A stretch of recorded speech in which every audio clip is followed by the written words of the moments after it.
The first thing we have to do is get rid of Donald Trump, get him out of office. And once that happens, the road is clear for significant change.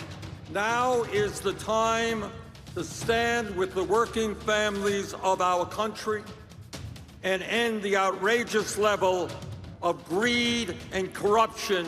Fear and complacency does not win elections. Hope and courage wins elections.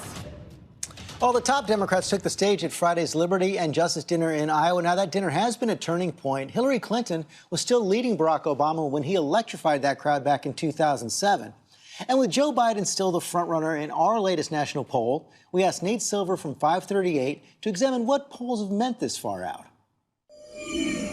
Since we're 1 year away from the general election, let's take a step back and ask how accurate are polls at this stage of the primary campaign? Does a candidate leading in polls now usually go on to win their nomination?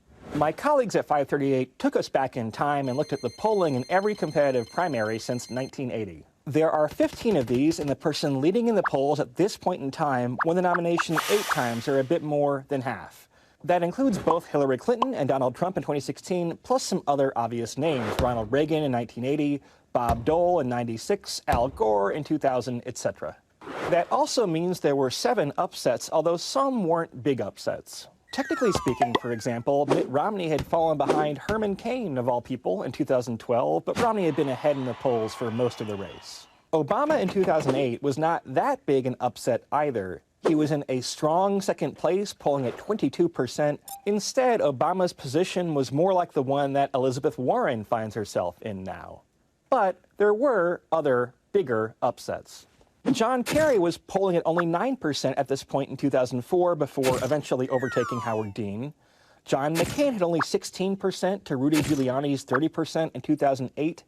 And Bill Clinton had just 6% of the vote at this stage of 1992. One more thing.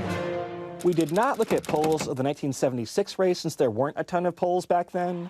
But Jimmy Carter clearly came from way, way behind the low single digits based on the polls we were able to find.